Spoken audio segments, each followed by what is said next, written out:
And I am the district ELA for grades 9 through 12 specialist, or teaching and specialist supervisor, whatever you want to call me. They changed our titles last year. And I just took on being the supervisor for libraries for the district as well. So that's actually K-12. And bringing Scrible to Caddo was a really, really interesting process, huh, Victor? I think it was a few years in the making. And the minute that we learned about Scrible, we immediately loved what it could do for the research process.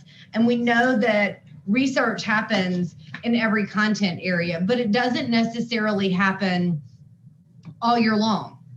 Most of our content areas have one major research project. So we went back and forth about, is this going to be cost effective? But once we realized the way that we could take advantage of the annotation features and disseminate text and curate information and push that out to all of our students, we really jumped on board. And I think that that was part of what helped change some of our district leaders' mindsets about bringing Scrible to Caddo, because they realized this is beneficial for every single content area, and we can use this for way more than just a research project. So it just, in the wake of COVID, we were in the process of moving forward with our contract. And the minute we got sent home, it was like, oh my gosh, I wish we had Scrible right now. And we didn't have to wait until next year, because I knew that I would be able to get texts to my teachers, and they would then in turn be able to send it out to students. Another thing we really loved was the compatibility, because we are a Google district, and we have been a Google district for a few years now. So our students are really comfortable using Google Docs and writing. So the Scrible add-on is phenomenal, and it's so easy to use. And we were able to push it out at the district level. So everyone, if they got the Scrible, we were able to push the Scrible extension out with our IT department. So we were able to go ahead and send that out to all students that were getting a license. And it's been really great, because all I had to do was call our IT specialist who focuses on ClassLink, because that's what we use for our single sign-on. And I was able to say, hey, we are going to provide Scrible to 11th and 12th grade teachers right now for this school year. And so in ClassLink, when our students sign in, only 11th and 12th grade teachers and students have Scrible in their ClassLink window of applications that are available to them. So just the ease of that whole process, just knowing that I could put our IT person in touch with Scrible's IT person, Andrew, and I was included and CC'd in emails that went back and forth. And I mean, it made the process really, really easy to push it out to all of the students in the district that were going to have a license. And we have found it invaluable. We've even, since we started this process, I've had a couple of 9th and 10th grade AP teachers call and reach out and say, hey, I am not an 11th or 12th grade teacher, but I've seen what they can do with Scrible, and I want this. Do you think I could have this for my AP students? And I've been able to get in touch with Victor, and he's been so willing to work with us to help us out in acquiring a few more licenses here and there. So we've just been super grateful. We've also been really grateful about the amount of feedback that Scrible takes from us and how much they want from us, because they are always adapting this platform to better meet the needs of teachers and students. So we just really appreciate how much they aim to please, and that if there's anything that they can do to make their platform better for teachers and students, they're so willing to do that. And that's just so refreshing to work with people who are so willing to meet your needs. You're making me blush. So some of our favorite features are especially, and this is really especially for ELA and close reading, although it is very applicable in other content areas, but my main focus is high school English language arts. We love the ease of curation and sharing libraries with students. We also love creating and assigning tags in order to provide guidance and purpose for reading and annotating. And the fact that the students have access to their annotations and the highlighted text and can easily insert a direct quote into their writing is amazing. And we also find that because we are using Scribble for all of our close reading, even when students are writing shorter constructive responses, maybe it's not an essay and they're not having to turn in 5 paragraphs, but they're writing a 1-paragraph constructive response to a question, and they're going to make a claim and they're going to support it with evidence. Well, they're inserting correctly cited evidence into their shorter writings, and we see them doing this on a regular basis. And we know that that's going to translate to those state tests that they take at the end of the year. And so just the fact that it aligns to those tests is phenomenal, because they get that regular practice with it, and it's second nature by the time we get to April, May, when we start testing. So here's an example from a 10th grade rhetoric unit, which, determining an author's point of view and analyzing how an author uses rhetoric to advance his purpose is one of our Louisiana student standards. So for this particular example that I am sharing with you, the teacher has gone ahead and assigned tags. So everything that we highlight in yellow is going to be ethos, and pink is pathos, and blue is logos. Obviously, the teacher has already presented the concept of rhetoric, what it is. They've talked about examples of ethos, pathos, and logos that they've seen in advertisements and commercials. And now we're going to get into dig into the text. And truly close read, if you are close reading a text, that means that you are engaging in multiple readings of a text. It's not just a one and done reading. We're going to dig deeper into the layers of the text every time we read it. So for this particular purpose, on day 1, we might start out and, okay, we are just going to highlight 4 logos. And you can do this in a guided practice. The teacher can do this on Zoom using the whiteboard, screen sharing. Students can have it open on their Chromebooks and they can go through and highlight together. And then individual students can go in and click to add the different comments that would explain why this particular passage is an example of logos. So then on day 2, we're going to start highlighting for ethos. But our annotations and our highlights from the day before are still there. So now we're just continually adding to what we are learning about this particular text and the rhetorical devices that Carrie Chapman-Catt is using as she addresses Congress on women's suffrage. So that would be one example of how we would go through the beginnings of teaching rhetoric in a 10th grade ELA classroom.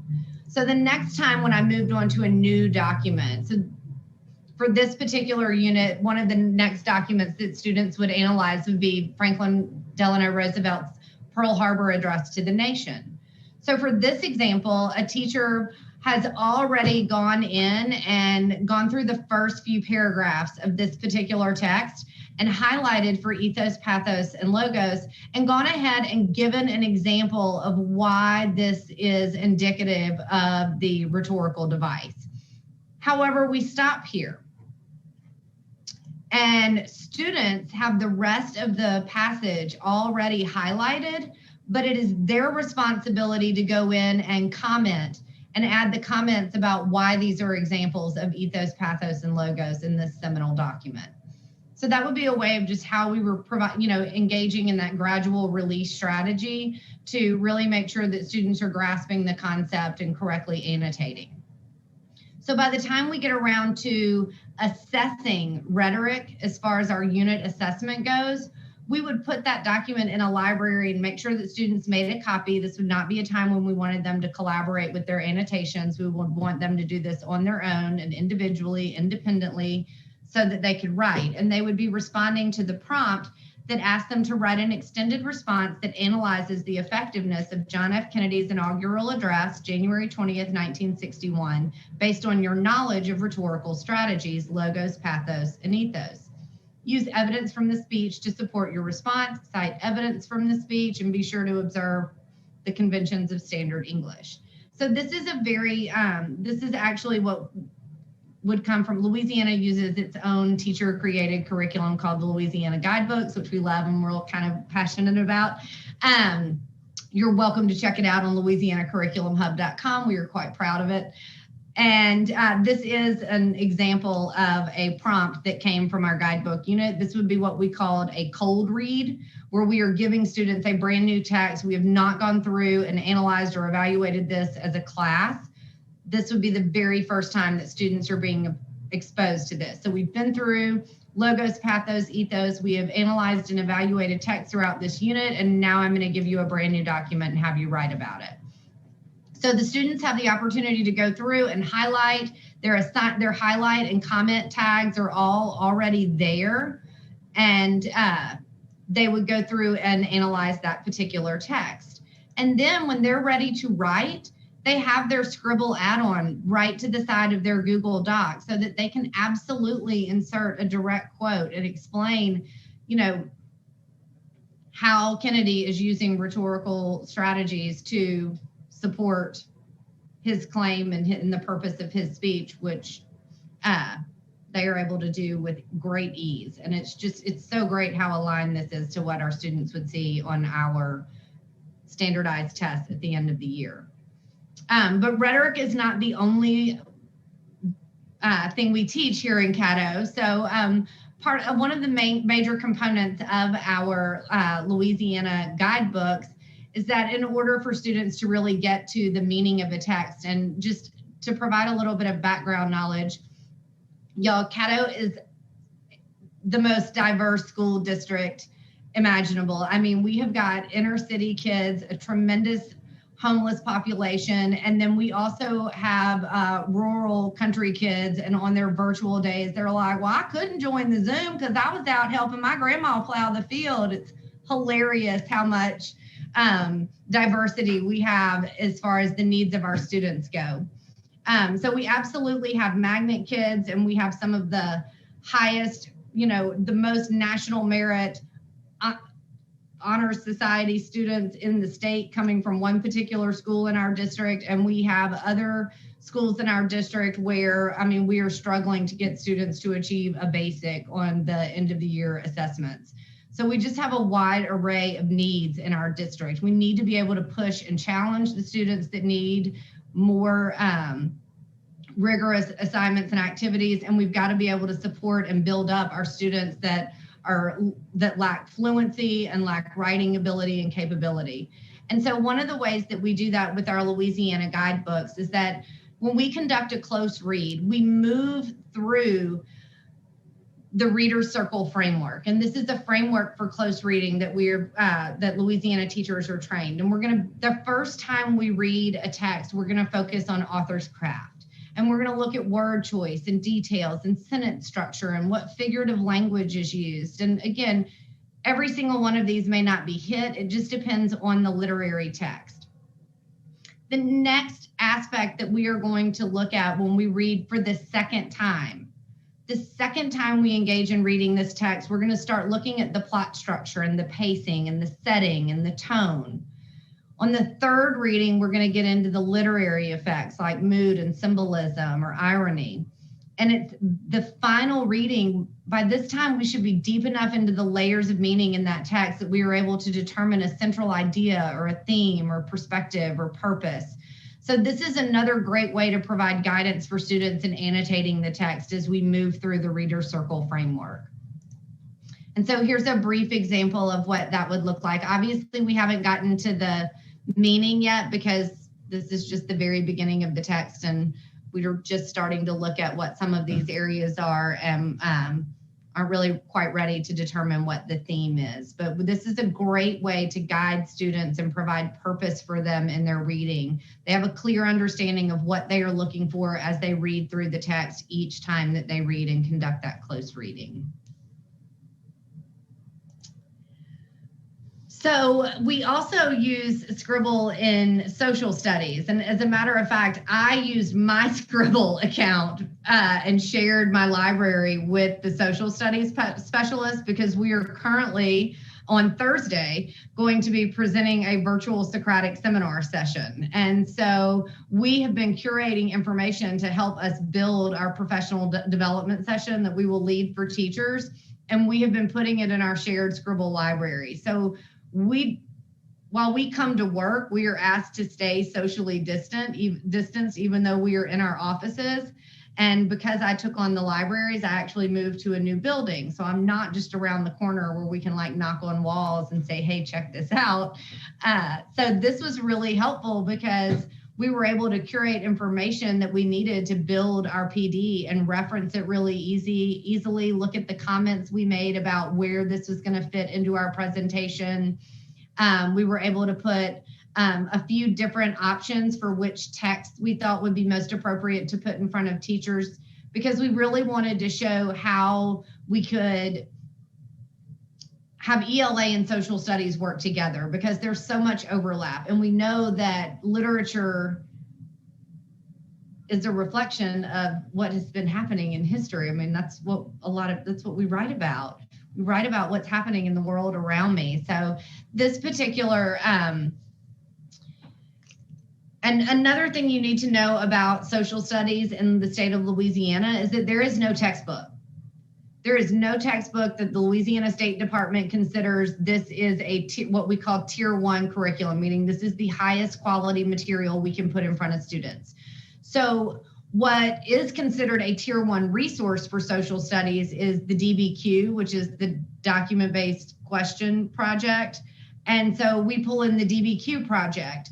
And we are also a big, our whole state is really excited about what the Hotman method could do for students writing. And so we're big TWR, the Writing Revolution fans over here too. So the State Department puts out what's called the scope and sequence. And within the scope and sequence, it's a link to sources that social studies teachers need to put in front of their students.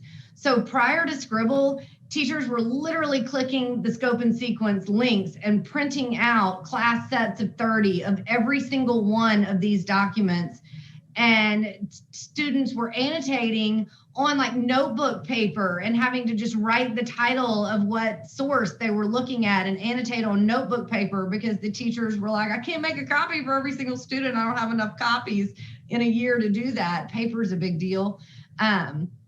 We give teachers paper as presents because they have to provide their own paper for the copy machines at their schools. It's wild. So in this particular example, this is the New Woman. So this is really about some of the social movements going on in the 1920s.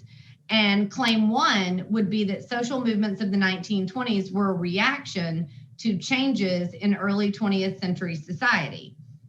And claim 2 is that social movements of the 1920s reflected changes in American society. So if we had students going through, they're highlighting evidence specifically for, okay, this evidence is going to support claim 1, that's in yellow, and claim 2 is in blue. And any evidence that I could use in my writing to support claim 2 is going to be in blue. So the social studies teachers tend to use the highlighting and comments for more of like a claim evidence reason type of activity, and provide commentary on why this particular text is relevant to supporting this particular claim. So that would just be an example of how our social studies department is taking advantage of Scrible. And in social studies, we use Scrible to again, disseminate information, and it helps us if we are preparing for a Socratic seminar or a debate. These are the documents that you're going to analyze and evaluate in your small groups, but then we're going to come together a whole group, or depending on the style of Socratic we're going to host. We use it for responding to DBQs, which is our tier 1 resource, and or Writing Revolution stems. We see a whole lot more writing happening in social studies these days. So for constructing extended responses, again, we are very comfortable with being a Google district. We have newly transitioned into also being a Canvas district, and we are all still learning about how all of those integrations work together. But we really appreciate that because all of the sources for social studies are digital, Scrible has saved teachers countless times standing at the copier and waiting for everything to print, and we have saved a ton of paper. And in the wake of COVID, being able to distribute text to our students in a virtual capacity has been huge. And it has also better enabled us to collaborate, especially with ELA, and make those cross-curricular connections. I think teachers are even hosting like group Socratic seminars where the ELA and social studies classes are combined to discuss something like, can literature accurately reflect the sentiments of history when they're in areas that overlap. So we really enjoyed the cross-curricular connections that teachers have been able to make through Scrible, and the fact that it has really supported us as we've moved into virtual learning. So the benefits of Scrible for close reading are that it really enables teachers to provide digital access to text. I was bookmarking from the Gutenberg project, making sure that I had sources that were open source so that I wasn't violating any copyright laws, but still able to provide access to text for my students or for my teachers to provide for their students. We love that with Scribble's close reading and annotation capability, students really get to see the evolution of their thought process as they move through the layers of meaning in a text. So they really see, oh my gosh, when I first read this, the first time I went through it, I thought this, but now that I've been through this text and we've conducted 3 different close readings, now I see that this is what really is the meaning of this text.